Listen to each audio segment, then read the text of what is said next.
Hi, this is Michael Buffer, and welcome to the BoxHard Podcast. Hello, everyone. This is Mikey Garcia. It's the monster from the swamps, Regis Rougarou Prograis. Hey, what's up? This is King Carlos Molina, former IBF world champ. This is Michael, the Bounty Hunter, 2012 Olympian and your people's champ. This is Charlie Edwards, flyweight champion of the world. This is Fast Eddie Chambers, and you're listening to the BoxHard Podcast with my main man, Joey Coastman. Hello everybody and welcome to episode 348 of the BoxHard Podcast. I'm your host Joey Coastman. I'm joined as ever by former heavyweight world title challenger, my best friend in this world. It is of course Mr. Fast Eddie Chambers. Eddie, how you doing this week, my man? I'm doing good, my man. How about you? Always good when speaking with you, Eddie. That's the slogan, but it is true. We're going to dive straight into the review part of the show. This one took place last week at the Domo Alcalde in Guadalajara, Jalisco, Mexico over here. An Eddie Hearn Matchroom show on DAZN. So topping the bill, Hiroto Kayaguchi with a win. He's now 16-0, a TKO in round 8 there against Esteban Bermudez, who's now 14-4 with 2 draws. That one was a defense of Kayaguchi's WBA Super World Light Flyweight title. Eduardo Hernandez with a win on the undercard, now 32-1. A knockout in the very first round against Jorge Castaneda, who I said was coming off a good win against Yusuf Kamari in London. That one was for the WBC International Silver Super Featherweight title. I tell you what, I wasn't expecting that, and I actually half fancied Castaneda to win the fight. Unbelievable. Elsewhere on the undercard, Diego Pacheco now 15-0. His opponent, Raul Ortega, retired on his store after 4 rounds, didn't come out for round 5 of a scheduled 10. Ortega now 10-3.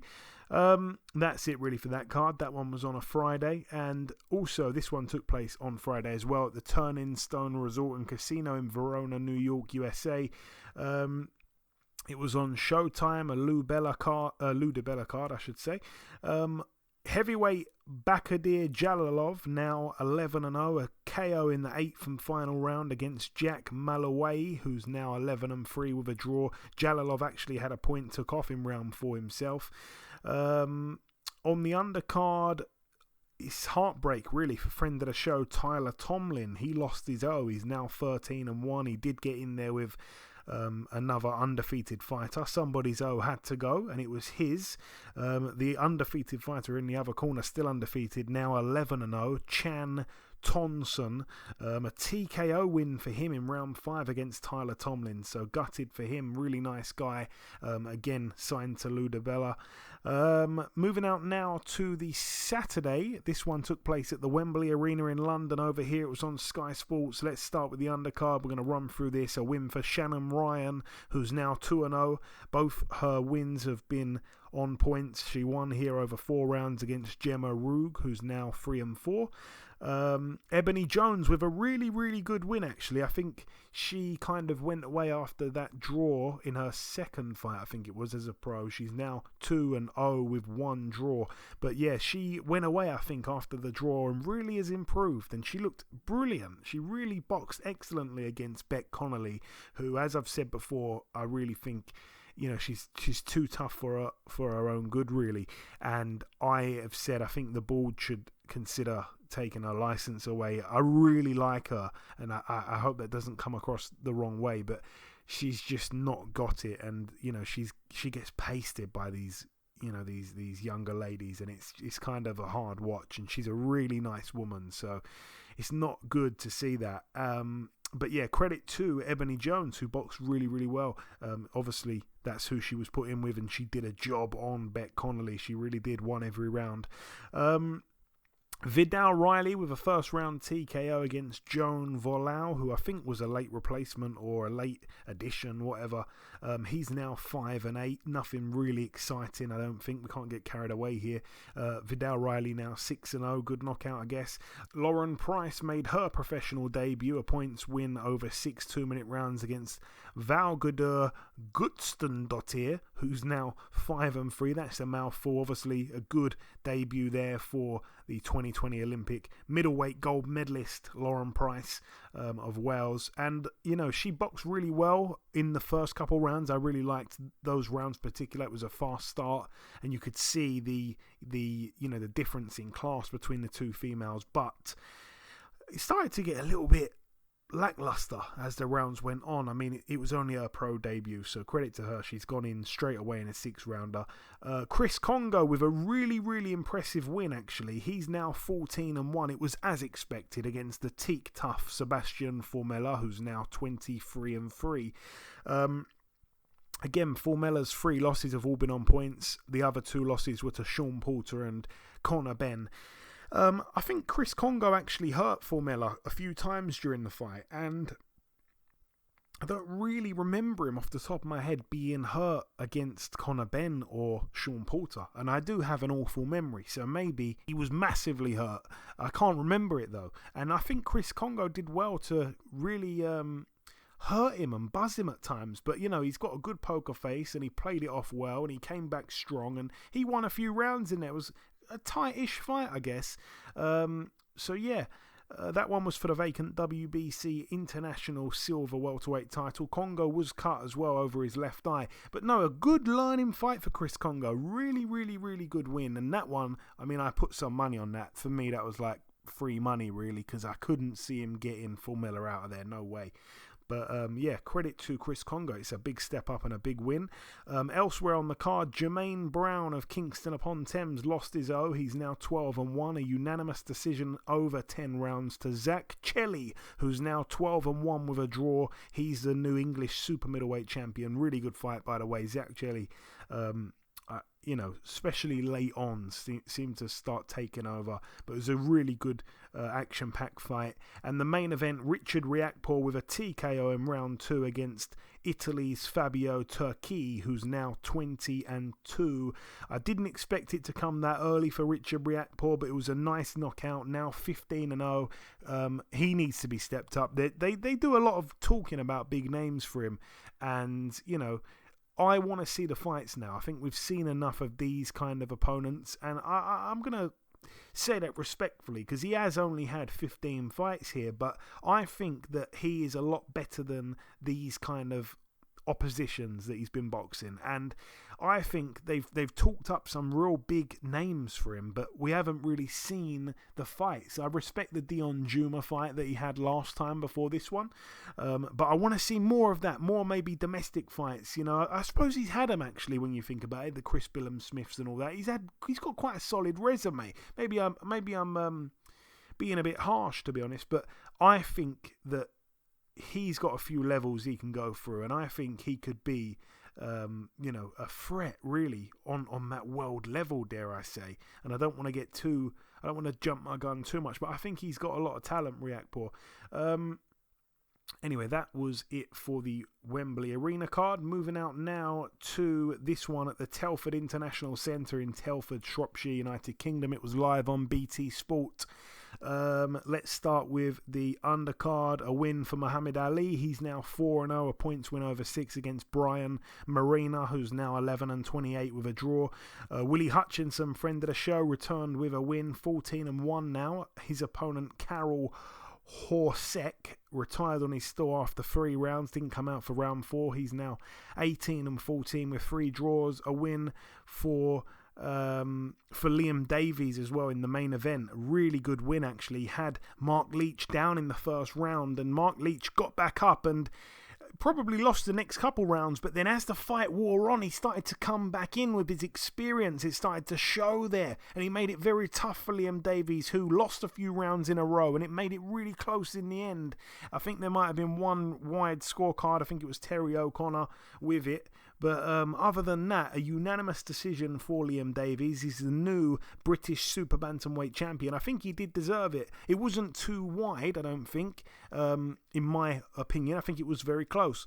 But I think the right man won. And Mark Leach now 18-2 with a draw. He was the favourite, of course. But I think Liam Davies stepped up in class and stepped up a lot of levels, really, and boxed fantastically. I almost thought that it was maybe a step too far too soon. And if he were to lose badly to Mark Leach or get knocked out, it would have been a real, unnecessary risk after the fact. You'd be thinking, damn, that was a bit early maybe. And I think the matchmaking was a little bit kamikaze style, but it seemed to work for him, and he had to dig deep, and he will learn a lot in victory there. So he's the new British super bantamweight champion. He took the title to, I think it was his grandfather's grave the following day. He promised his grandfather he would do that if he won a British title. He did it the very next day. Classy stuff. Big fan of Liam Davies. All the best to him. And elsewhere on the undercard, friend of the show, Casey Cademy, he had the third fight with Ayaz Ahmed, and it ended in a split draw. So the two men have had 3 fights now. The first one was really close, and Ahmed got the decision. And the second was a draw, and the third is a draw as well. Split draw over 12 there for the vacant British super flyweight title. I don't think we're going to see the full fight, but I don't know. These guys, as I said last week, they're so close. They're so close that you'd almost think they're related. And I mean that because I'm saying they're so close in who's better than the other one. It's like 51-49, 50-50. You couldn't be any more evenly matched, these two guys here. They're so evenly matched. And I think Ahmed is a little bit kind of like come forward, pressure, good engine, doesn't have the best defense but throws a lot of punches. He just puts the pressure on, whereas Cademy has got all the tricks in the book. Great footwork, I like the way he throws punches from different angles and stuff like that. But the problem is the punch power isn't there. And sometimes, well, in fact, all the time, Ahmed does not respect it. So he walks through it. And there are times where Ahmed gets through the jab of Cademy, walks in. And when he's in range and he's up close and he's on the inside, it's his fight. So Cademy tries to, use his feet so much, and he ends up getting tired at points in the fight, and that's where I think Ahmed comes back into it. And like I said, they're so evenly matched, but Cademy's got way more skills than Ahmed, way more, but the style they match up so badly, I think, for Cademy. And I think a lot of people, he was world ranked at one stage, I think a lot of people now are starting to think, well, I don't really see a bright future here because he's had these 3 close fights with Ahmed, who no one's talking about on the world level. He's nowhere near a world ranking, I don't believe. So it's a tough one. But this seems to be his boogeyman. But anyway, moving on. We're going to go now to the Warehouse Gym in Swansea, Wales. It went under the radar. It was actually a Lee Eaton show. Jay Harris with a win, friend of the show, former world title challenger, now 19-3, a TKO in round 4 against Alejandro Torres, who's now 2-12. Good to see Jay Harris return to winning ways after coming off of 2 back-to-back knockout losses, actually. Moving out now to the Honda Center in California, USA. This one over here, we're going to talk about there's nothing really to mention on the undercard. Let's go straight to the main event then. Jaime Munguia now 40-0. What a landmark. Man, oh man. A TKO in round 5 against Jimmy Kelly, who's now 26-3. Kelly, I think, was down 2 or 3 times in that final round. Wow. Really, really, really good fight. I have to say, it was a great fight for Jimmy Kelly up until the stoppage. I don't know if you saw any of it, Eddie, but this guy, Jimmy Kelly, boxed unbelievably.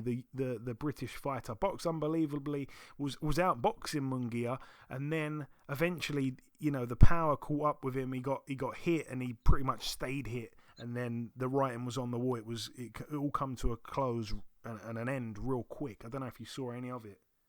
No, I didn't. I was I think I had it on at one point, and I had to do something, and I just can't remember what it was, but I wasn't able to watch it, and I think I had to go somewhere, if I'm not mistaken, and I can't remember what it was that I had to do, or whether or not I was home. Might have been working. I have no idea. You know me.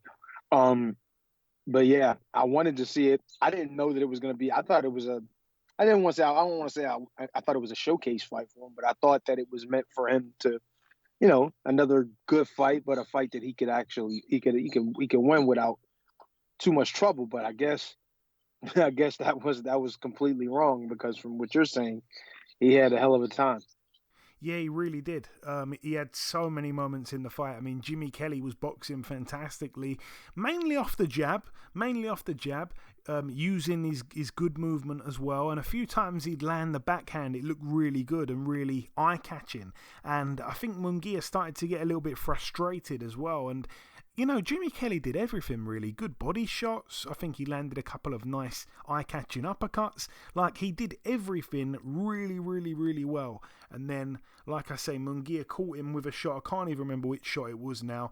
And, I expected Munguia to knock him out, really. But, yeah, I didn't expect all the problems, and I don't think anyone else did. I don't think anyone really expected all those problems that he caused before he got knocked out. So, credit to Jimmy Kelly. And yeah, I hope he gets another big opportunity. I said it on last week's show. I don't begrudge him getting this opportunity, because he was coming off a great win against Kanat Islam. But it was a huge step up. He got stopped when he boxed Liam Smith years ago. And he hasn't really kind of got back to that level. But I think, even though he got knocked out, and there was no question that was the end of him. He was down 2 or 3 times, as I said. It all come to a crash real quick. But those minutes before that knockout, before that big first punch that Munguia landed, he was in total control, was cruising it. And there's a possibility that you could have actually gave him every round. He really impressed. So I hope there is another opportunity for him, maybe somewhere around European level. Let's not just, get this guy jumping in at world level, then back down to like real low level, then back to world level. Let's just let's do it steady with Jimmy Kelly, But sometimes that's just the way it goes for certain fighters who don't have a powerful promoter behind them. They just get a big opportunity, then a really bad one, really bad one, really bad one, then a late notice, really big one, and that's kind of been the story of his career, really. Moving out now to the Casino Miami Jai Alai in Miami, Florida, USA, a Don King Promotions card.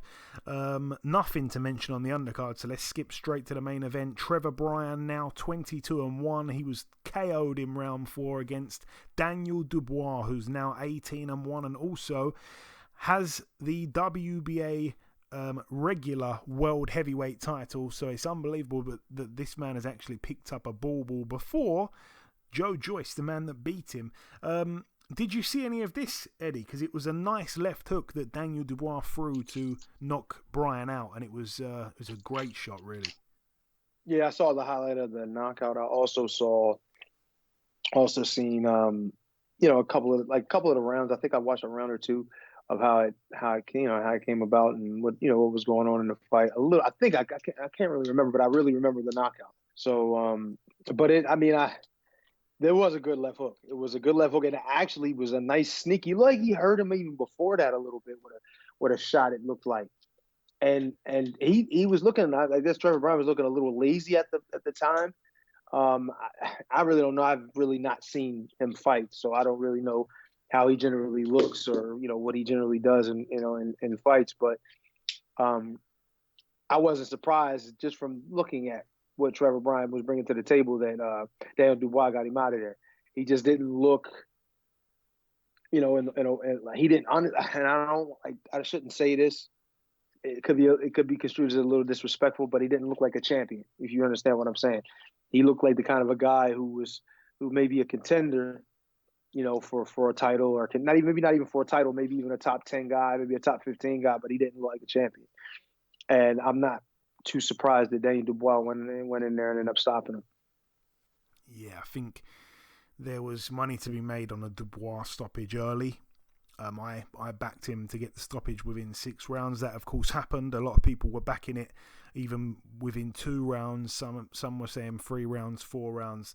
So, yeah, I think a lot of people made some money on that one, and we all expected it to happen. Daniel Dubois, just too strong, too youthful, too powerful, really. That's just it in a nutshell. And Trevor Bryan, even though he rode a lot of shots well and showed quite a good chin at times, and I was thinking, wow, Dubois is going to have to come up with a few more ideas here, because he was nailing him at times. And I say nailing him, he was hitting him with good looking shots, but they weren't having an effect, and I think he needed to switch it up and be a little bit less predictable. And I was starting to think, wow, he's going to have to think here to get him out of there, but he didn't really. He just carried on doing what he did round after round. Trevor Bryan was quite negative, and then in the end, Trevor Bryan gets caught, walked onto a great shot, and that was it. I mean, face down, it was a great knockout. He tried to get back up bravely, and it was good to see the pair show some good sportsmanship after the fight.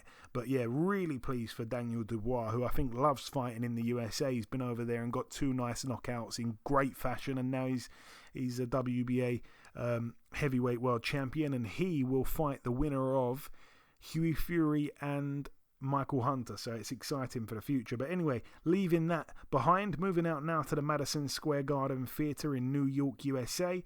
This one was a top ranked show. One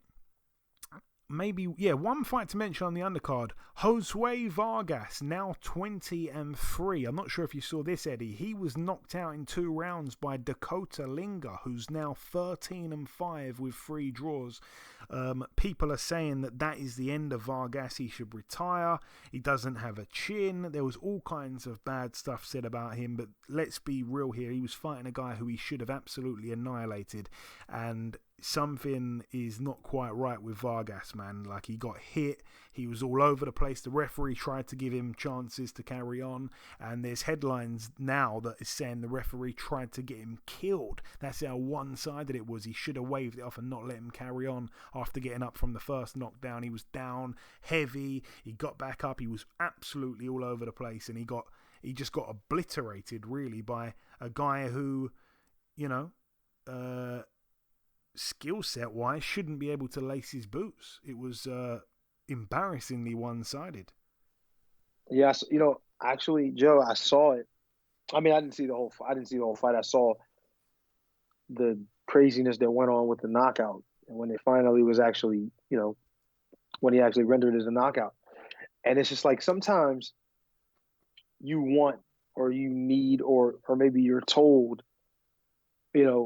I guess, with the refs and stuff like that, what should happen and what you expect to happen. And I understand you giving a guy a chance, but when a guy is in that way, where he can't really stand, he really can't defend himself, he's not really capable, and you clearly getting hit and getting hurt every time a shot is landed, regardless of what money's on it, what interest you have in it. And let's be honest, sometimes you're told to do certain things, and even as official, you kind of got to do it.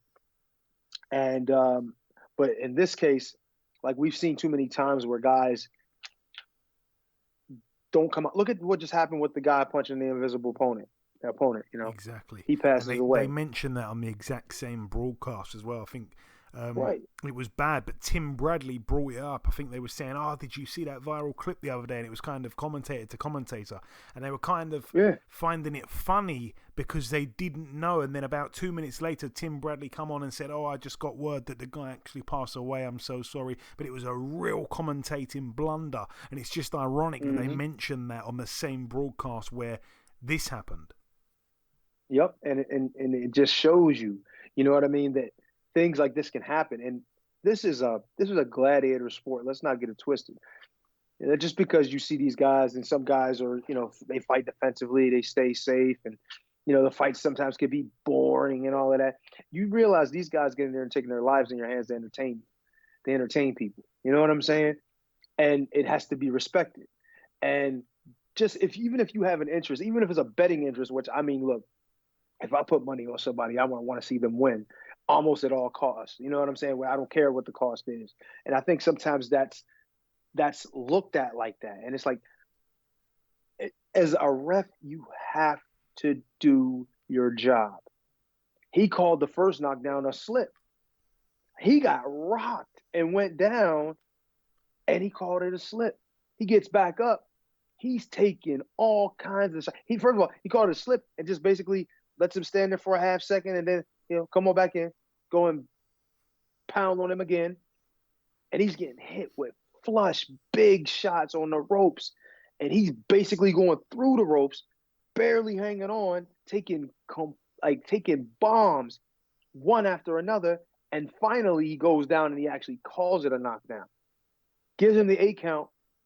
He's getting up. He can't even stay straight. Look what happened with Rolly Romero when he got knocked down. He made one little false move and his leg jiggled a little bit too much. They stopped that thing right away. This dude couldn't even stay. He literally almost had to have help. And he still let him go in there and take more punishment because he's hoping that he gets his stuff back together and could get in there and somehow win that fight because that's what's supposed to happen. That's what we want to happen. But that's not the way things have to. It should be. That fighter won the fight. He shouldn't have been able to lace his boots. Yeah, we all know that happens. You know what I mean? Sometimes those fighters get upset. That's just the way it is. And if you got money on it or whatever, I don't give a shit. In this situation, he could have lost his life. You know what I mean? He could have been walking around like everything's fine after the fight and all of a sudden collapses and dies. Just because you had a little more of an interest in financially than what he did, in his life, which is just ridiculous. It's ridiculous. That should never happen. That should in his corner too. I don't even know if they were. I think wasn't it the doctor that jumped up on the ring and got him in there to make him stop the fight? Yeah, I think that was it. I think 2 doctors climbed up on the ring apron. It wasn't even his corner. Are you kidding me?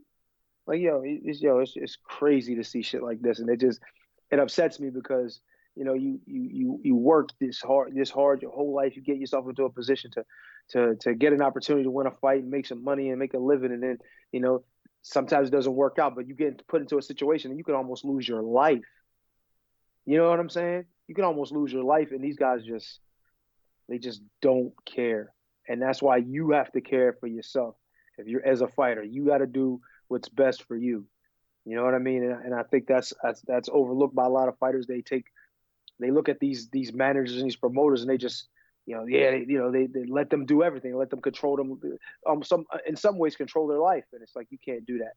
You gotta speak up for yourself. And I wish I could, in some ways, I wish I could do it over again because I would definitely speak up a lot more for myself than what I have done in the past. And I think these young fighters need to really pay attention to these situations and really take heed and make sure that they looking out for themselves. You know what I mean? Have the right team around you and definitely look out for yourself. Yeah, well said, Eddie. And the main event on that card, Edgar Berlanga, now 20-0, a unanimous decision over 10 rounds against Roma Alexis Angulo, now 27-3. Again, Berlanga with a good win. I think he showed a more kind of composed side of himself, and I would say he boxed quite cleverly. I still am just dumbfounded by the drop-off since those first 16 or whatever first round knockouts that he gathered in a row. The fall from there to where we are now is crazy. Like, he doesn't come close to getting a knockout at any point in the entire fight. It's so weird, the drop-off. Like, I almost can't explain it. It's like they've found his twin brother and put him in the ring. Everything about the guy's changed. It's really bizarre. But it's made him a hell of a lot less scary now. And I do want to see other fights to take place. I think in the end, he boxed quite well against Roma Alexis Angulo, like I say. And he was probably more dominant than most people felt he'd be. So, he won 9-1 on 2 cards and 8-2 on the other card. So very, very wide in the end for Edgar Berlanga. I was actually falling asleep during this fight. It was on really, really late. I think it finished about 6 a.m. UK time. So I was watching a few rounds and dropping off and waking back up. It was horrible. But from what I could see, boxed quite cleverly. And yeah, it's weird. Like, what level is he at? You know, I've said it before. Blasting through these guys who some of them were durable, and he's getting them all out in a round, man. It was like, whoa, this is the second coming of Mike Tyson, like at his peak. And then all of a sudden, the drop off is so drastic that he starts getting dropped himself by guys who can't punch, and it's like, what is going on? And now he's boxing in a completely different style, so I'm not sure what's going on there. But one thing about Berlanga, he's got a humongous ego, and I don't really know where the ego comes from, but I'm not liking that. I think he calls himself like the Monster or something like that, and I just think, no, change the nickname, calm down on the ego stuff, and the hard work is something I think he needs to concentrate on. Not that I'm saying he hasn't been working hard, I'm sure he has been, but yeah, I don't know. It's an interesting one. Sorry, Eddie, was you going to say something there?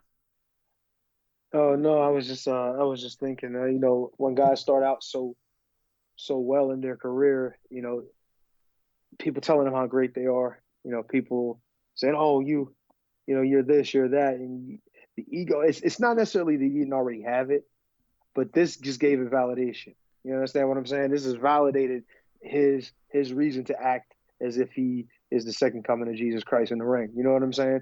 And sometimes, having success early is a good thing, but then other times like this it's kind of a bad thing. It's kind of like, be undefeated, but have some tough fights on the way up, because now he's going to get into situations where he's gonna have like to dig deep. And I mean, I'm pretty sure he already has. And I know he has already had. He's already had to do it, and he's come back and won. But there's gonna be a time where he's in there with somebody that's a gun like him. Remember they were talking about like Boots, like a kid like Boots, getting in there with him and him getting in that situation. He may not survive. You understand what I'm saying? He may not be able to get out of that situation, because like Boots is a kid that's really, really a good finisher. Once he gets you hurt, he's on the case. You know what I'm saying? So, it's good in a sense to be as successful as he has been, but sometimes you really need some serious adversity. And him getting 16 or 17 was a first round knockouts.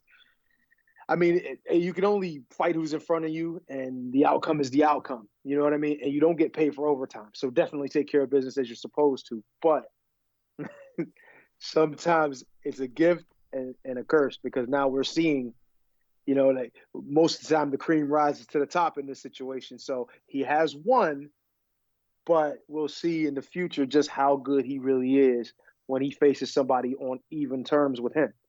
That's really when we'll see who the true fighter that Edgar Berlanga is and will be in the future. Yeah, and there's some great fights. Obviously, I think we had David Benavidez on the show a few weeks ago, and I didn't know that they had a little bit of previous, and I said to David Benavidez, hey, what do you think about this guy? He's younger than you, he's coming up, he got all these knockouts, he was really impressing, he's the new kid on the block kind of thing. You were that guy, a few years ago, and he's kind of that guy now, so what do you think of him? And he had basically said, yeah, he's mentioned my name before in the past, and then when we say, okay, let's do the fight, he says he's not ready. Don't call me out if you're not ready. And he actually went on to say, when the fight does happen, I'll be knocking him out. I mean, I want to see big fights for Edgar Berlanga, and there's a lot of fights that can be made at super middle. There's so many that can be made. There's some great fighters in America for him, and I don't know why they're not happening. I think they need to happen soon, because yeah, I don't like the ego stuff, I think he already kind of thinks he's a superstar. I mean, it was great when he was getting all these first round knockouts, but it's been quite a while now. He's had a few fights where he has not looked that same guy, and it like I said, it looks like his long lost twin has been fighting for him in the last maybe 4 or 5 fights he's had. He has not been as impressive, and people were actually betting on this guy to pull the upset. That's how bad he's been looking, or not. I don't want to say bad he's been looking, but how far from his previous self he's been looking. So anyways, it's a weird one with Berlanga. But anyway, I'm going to move on. That's it for the review part of the show. That is it. The final thing for me to do just before we wrap up part one is to welcome this week's special guest. Ladies and gentlemen, please welcome the former WBC Lightweight Champion of the world. It is, of course, Mr. Omar Figueroa. Omar, welcome back on the show, my man. Thank you for having me back. Appreciate it. It's a pleasure, man. It's always a pleasure speaking with you. So we last spoke back in July of 2019, Omar, so almost 3 years ago. At the time, you were undefeated, of course. You were a couple weeks out from fighting Ugas. Obviously, that night was a tough night. You lost your O. It would have been a hard pill to swallow. But Ugas, he went on to beat Manny Pacquiao, so that loss aged really well. Is there any positive at all that you can take away from that looking back in any way? Absolutely not. I was just in a completely different place mentally, physically. I mean, it's like that person doesn't exist anymore. Okay. And obviously, I've got to touch on it. You were out the ring for 10 months, then you came back and lost to Abel Ramos, and it was a bizarre performance from you, really, because it wasn't the Omar that we're used to seeing. How do you assess that one looking back? Obviously, that's your most recent fight. Yeah, it honestly just feels like a blur. I don't even know how to explain my thought process on my mind at that point. I feel like it's all a blur, but after the fight, that's when I find out why, things were going the way they were going and why my life just seemed to be spiraling out of control. But I feel like I have grip on that now, and I mean, yeah, it all came down to, my mental health and me looking after myself. And Omar, I don't want to push too much into that, and I completely understand if it's something you're not comfortable to talk about, but can you elaborate in any way about what was, I guess, putting you in this kind of bad place, this dark place? Well, yeah, I mean, I feel like it happened for a reason, and I'm not one to believe in stuff like that or care much to say stuff like that. But when you take a look at my life and the way that it planned out, I mean, it's the only thing that makes sense. And so after the fight, that's when I think it was 2020. So the Olympics were either happening. Yeah, they were happening that summer, right?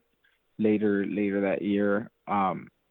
And that's when Simone Biles pulled out of the Olympics because of her own mental health and because she wasn't right in the head, and she was experiencing the twisties and whatnot. So that's really what started the avalanche for me, and that's what inspired me to look after myself. And lo and behold, I find that there was a whole slew of things that were not necessarily wrong with me, but that were impeding me from living a healthy, normal, asterisk on that one, because what is normal anyway? But it was just making things harder, and that's, my life made complete sense at that point. Yeah, no, I understand that. And again, a lot of people don't understand the difficulties of, what goes on outside of the ring. It's such a mental sport, even though some people think it's more physical, they're wrong. The last kind of question on the past, I'm going to not dwell too much in the past, but since we last spoke, it has to be said as well, your brother Brandon, who I interview a lot these days, also lost his O to Stephen Fulton. How did you think he got on? I mean, really and truly, he did have an argument of being the winner that night, to be fair. Well, I think he was the winner. It wasn't just an argument. The argument was whether Fulton had won. But it all came down, I feel, to just, same old boxing politics. My brother was moving up in weight, and he had announced that prior to the fight. So, I mean, we don't want to point fingers or blame anyone, but, we all know how boxing works. And since Fulton was going to stay in that division, I feel like it made more sense for him to keep the belts, and that's essentially what happened.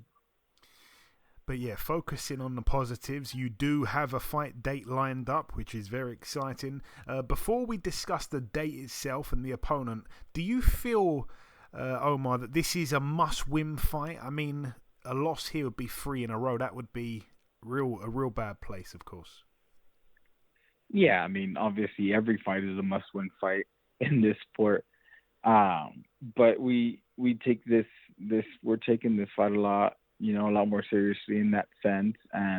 But at the same time, like I said, now that I got my diagnosis and I did find out that I have all these things that I was working against, it kind of feels like a breath of fresh air. Not that it absolves me of everything that I did wrong, but it does take a huge weight off my shoulders knowing that, that I was battling all these things behind the scenes that not even I knew about.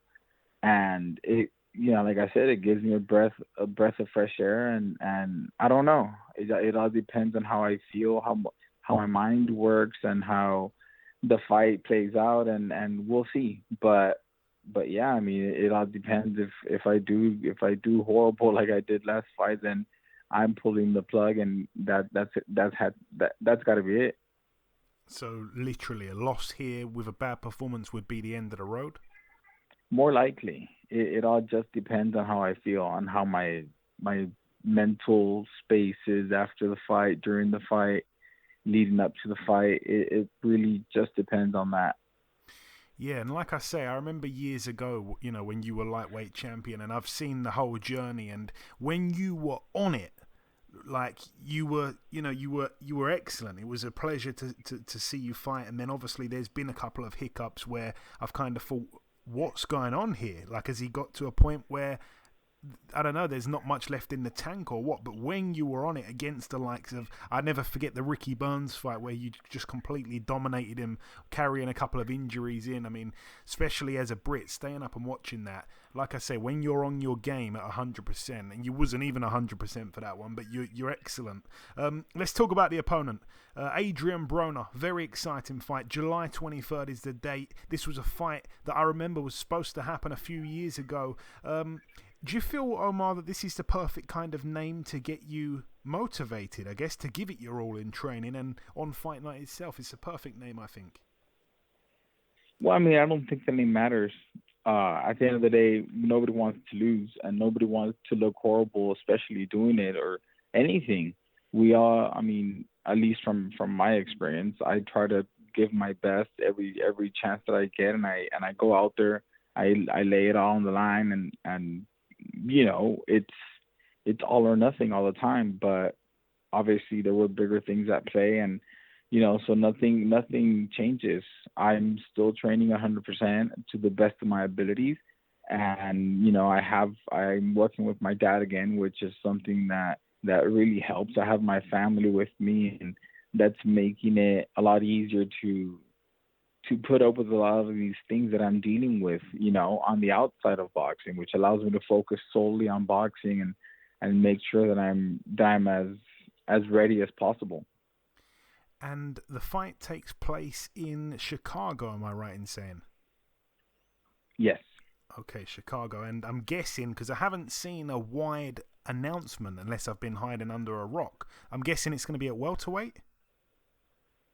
No, last I know it's at 140. Ah, okay. Well, yeah, I think you're both more naturally suited to that weight anyway, so that makes it better. I want to ask you, Omar, what are your career goals at this point in your career? Honestly, I'm not looking past Adrien Broner. My only goal right now is to be as prepared as possible for him, and I feel like he deserves that. He's no one to be taken lightly, regardless of his status right now, because like myself, I know that I'm a force to be reckoned with, but I didn't have my mentals right. So I feel like it's the same thing with him. It's about who has their mentals right that night, and I feel like that's the person that's going to be victorious. And I've noticed that you've been posting a hell of a lot recently on social media compared to usual, I guess. I remember a few years ago you barely would post anything. Is that proof that you're in a good place, or are you just loving social media at the minute? Well, no, I'm just, my fans had always complained that I don't post anything, and so I'm just trying to be better for them, to expose myself more, try different things, and just have fun with it. Basically, it's boxing, and that's one of the biggest things that I was fighting against. That boxing was never fun for me. My dad never made it fun. It was never a sport. Even when I started at 6 years old, it was always this serious thing that I had to be the best at, and there's so much that happened behind the scenes, in order for that to happen. And when I became world champ at 20, I think I was 22 years old. That it was the culmination of 16 years of hard work to that point.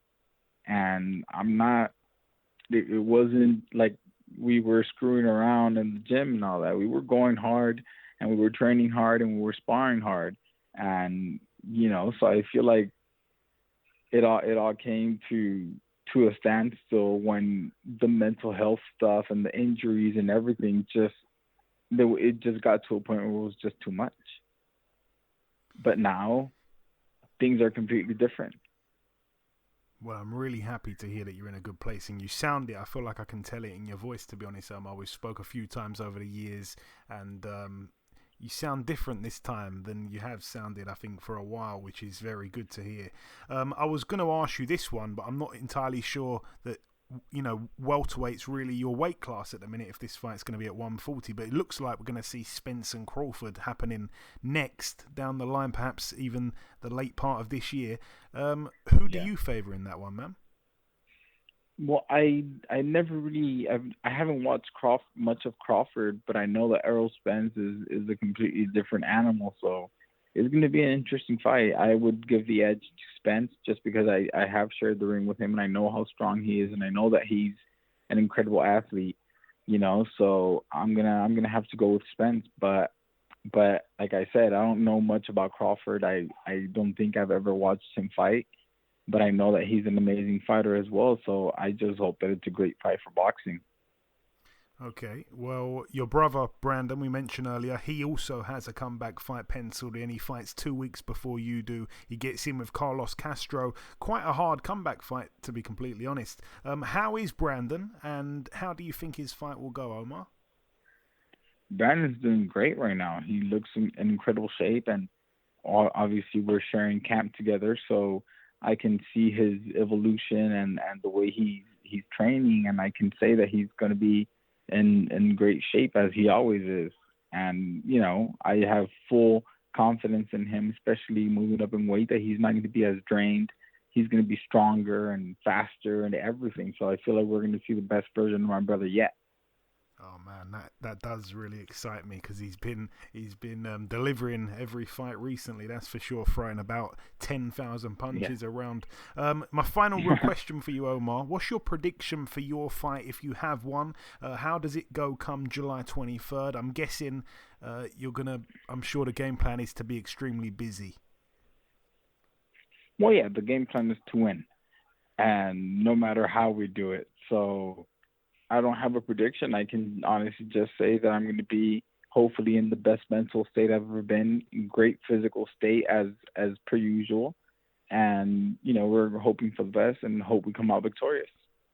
There we go. And just before we wrap it up, Omar, if you've got any closing words just to the listeners before we let you go, if you want to say anything at all, take it away, my friend.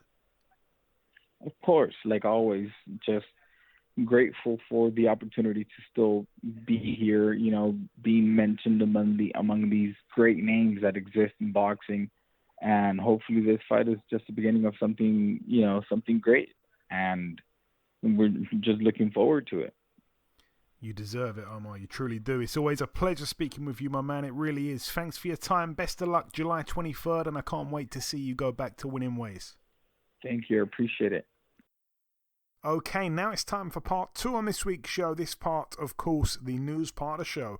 Joseph Parker, friend of our show, has signed a promotional contract with boxer So he'll be fighting, I should say, on Sky Sports, which is great for UK boxing fans. I know he's got a lot of UK boxing fans over here. So he's going to be boxing on Sky. That's fantastic for him, and it's a long-term deal as well. So really pleased for him. He's a lovely guy, Joseph Parker. In other news, there's been a fight that's been announced for July 23rd. The featherweights are going at it. Former world title challenger Joet Gonzalez will be boxing friend of the show Isaac Dogbe, former world champion. That one's going down at the Grand Casino Hinckley, live on ESPN Plus, and I'm assuming Sky Sports. Again, that is Saturday, July 23rd. Tickets start, by the way, at $35. They go on sale. They're actually already on sale, so have a little look at that. I don't think the main the full card has been announced just yet, but it's a decent fight there. Joet Gonzalez is a tough task, really, for Dogbe, who, again, in his last few fights hasn't looked fantastic. I remember he had a close one with Adam Lopez. So it's going to be interesting, but I love Isaac Dogbe, really good guy. In other news, we have the unfortunate postponement of Fury Hunter. It was going to be taking place July 2nd. There's going to be a new date announced soon, I think, for the rescheduled date.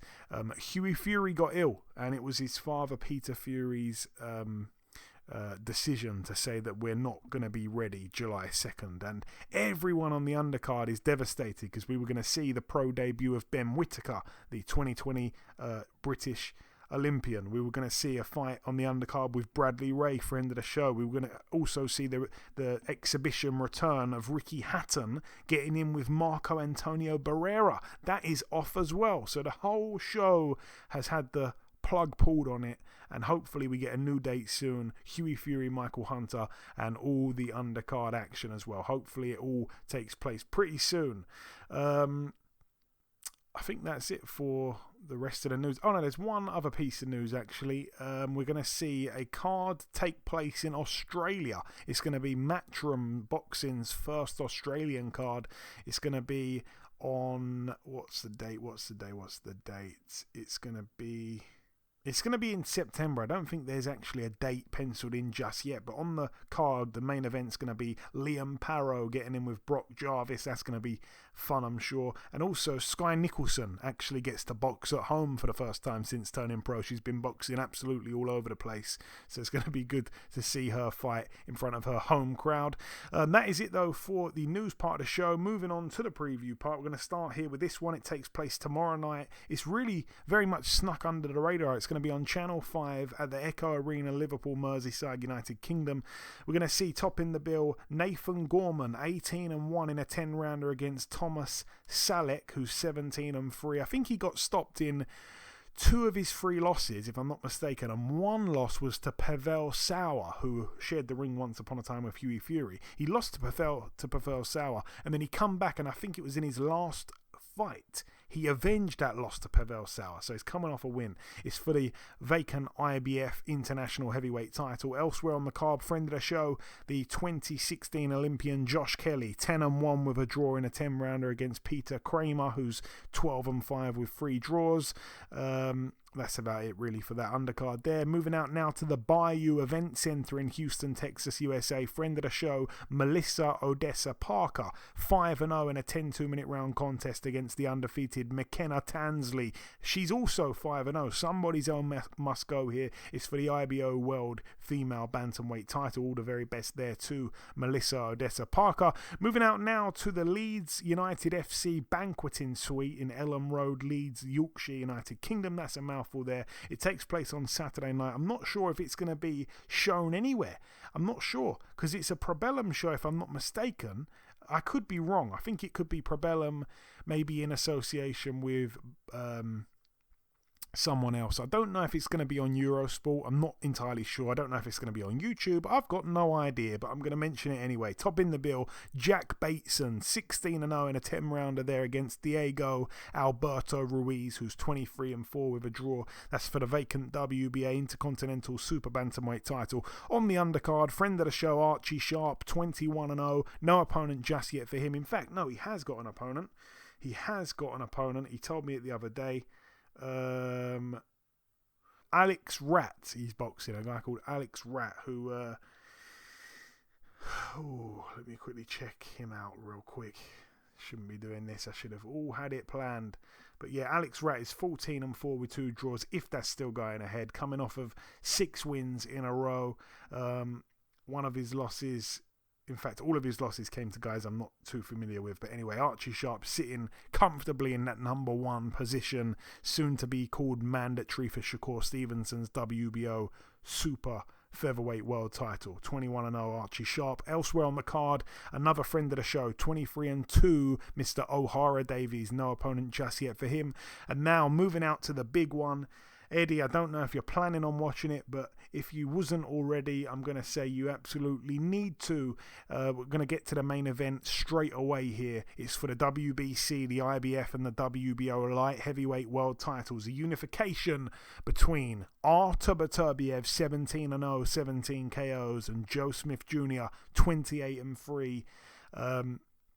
Over 12 rounds. Both men can crack. There's absolutely no way in the world it's going the distance. I'd love to see Joe Smith Jr. pull it off, and it wouldn't be the first or probably the last time in his career that he has won as an underdog. Of course, he's the underdog yet again here, but he has, come as the underdog many, many times and pulled off excellent wins. In fact, I think every time he's the underdog, he gets a stoppage win, apart from when he lost, I think it was to Bivol. Other than that, I mean, I remember him knocking out Fonfara. I remember him knocking out Bernard Hopkins. He's been excellent, Joe Smith, and everyone loves Joe Smith as well. Such a cool guy. He's been on the show a few times. A huge fan of Joe Smith. All the best to him, but it's going to be great against Artur Beterbiev, the Savage. Elsewhere on the undercard, really, really good fight. 21-0 Abraham Nova in a 10-rounder against Cuba's Robisi Ramirez, 9-1. We've also got on the undercard Wendy Toussaint, who's 13-1, I think, from France, in an 8-rounder against the UK's Asinia Byfield, 15-4 with a draw. Not sure what he's been doing in his recent years. He seems to be boxing in weird countries here, there, and everywhere, and having really weird fights. Like I think he boxed a few times in Eastern Europe, just on weird undercards. I'm not sure who on earth he's being managed or promoted by, but anyways, he pops up on this card at the Madison Square Garden Theatre. You can't knock him for that. I'm really happy for him to get an opportunity on a huge undercard like this. But yeah, all eyes to the main event. Artur Beterbiev, Joe Smith Jr. Eddie. Beterbiev getting up there in age, doesn't really show any signs just yet of slowing down though. But Joe Smith, man, he packs a punch. He's exciting. He's certainly going to bring it, and if he's going to be knocked out, I'm sure he's going to go out on his shield. But I don't know. You know both guys. What kind of chance do you give Joe Smith?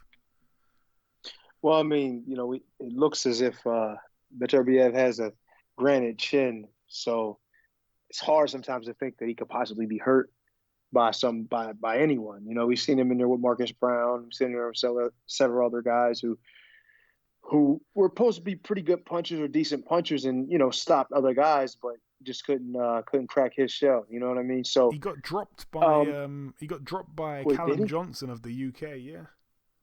Oh wow! So they're it. Oh, but Callum Johnson can punch like whoa. I almost swore. Like a massive puncher, huh? Yeah. I mean, he boxed Johnson. Johnson dropped him. He got back up and knocked Johnson out. But it was a great fight while it lasted, about 4 or 5 years ago now.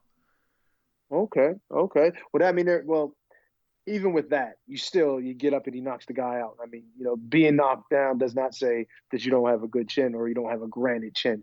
It just sometimes it makes it a little harder to get you down. And I think that's what the situation is with Beterbiev. And it's like, we do know that Joe Smith can crack, and he's tough, and he thrives in the underdog position.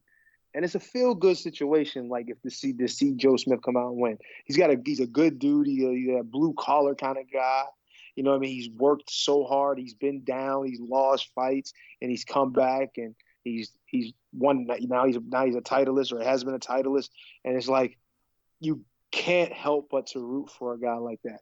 You know what I mean? He has your utmost respect just because of his attitude and the way he carries himself, and then how he fights on top of that. Big puncher, maybe not the most talented or skilled guy in the world, but he's always working on it. You know what I mean? You can really respect that. And I respect that. I mean, I would like to see him do well in this fight. We know that Beterbiev is the killer. You know what I mean? He's the one guy that you just know that eventually he's going to get to you. You know what I mean? No matter how good of a fighter you are, eventually he's going to be able to put his hands on you. And when he does that, most of the time, that means you're not going to last, very much longer. So, and we know Joe Smith is not going to be hard to find because he's coming forward. He believes in his power. He believes in his chances. So, I mean, I think it's going to be a hell of a fight for as long as it lasts. But I think, and I hate to say it, but I think he's going to, Beterbiev, I think is going to end up stopping him probably mid rounds, maybe even earlier. Mainly because he's not going to be, like I said, difficult to find. They're going to be pretty much getting it in, slugging it out. Now, Joe Smith can surprise us and come in here and say, hey, I'm going to box a little bit. You know what I mean? I'm going to use my power for good, not for evil in this situation. You know what I'm saying? He may get behind that jab, get on that back foot, and use those big punches to keep Beterbiev on his back foot a little. And if he's able to do that and sustain that, shit, we might get a decision out of him. You know what I mean? You never know. Boxing is the theater of the unexpected. Always has been. So don't be surprised to see something like that possibly happen. I doubt it, but you never know. Yeah, and that's what is so exciting about Joe Smith. I mean, he turned pro back in 2009 now, but he put together 6 knockouts in a row, all within 2 rounds. Then he gets stopped in a shock upset when he lost. He got stopped in round 4 against Eddie Caminero. No, not Eddie Chambers, but it was close. And then, of course, he comes back. He starts knocking guys out again. And then he gets the big opportunity against Andre Fonfara. And it was going to be on NBC, so a big network. And he stops Fonfara in 1 round, which was super impressive, man. Super impressive. Because at the time, Fonfara had just beaten Nathan Cleverly. He'd just beaten in the fight before that Julio Cesar Chavez. He gave a good fight to Adonis Stevenson a bit before that, and he gets wiped out in 1 round by Joe Smith. Joe Smith goes away, then comes and fights Bernard Hopkins. Fair enough, Bernard Hopkins was about 107 for the fight, but Bernard, that was the fight where he got knocked through the ropes and out the ring, and he landed on his head and said he couldn't walk. Really bizarre, but it was a great win for him. Then he comes back and gets his jaw broken in the first round against Sullivan Barrera, but also drops Barrera in that first round, but goes on to lose a close, well, not close really in the end, but goes on to lose on points. Then he comes back with a good win. Then he gets straight in with Dimitri Bivol, and he loses over 12 rounds quite wide. He was just outboxed by the much sounder boxer, but he did hit Bivol with a right hand that rocked Bivol to his boots just as the bell ended. Bivol put his gloves down. It was probably a second after the bell, but I'm a big Joe Smith fan, so I'm going to pretend I didn't say that. And he hits him with a great shot, and Bivol was a bit wobbly. And then, since then, he's been on such a run, Joe Smith. He got in there with Jesse Hart, had him down, beat him on points, a split decision. Then he comes back and knocks out Alida Alvarez in round 9. Then he goes and fights for the world title, wins a majority decision against Maxim Vlasov, who just retired 1 or 2 weeks ago.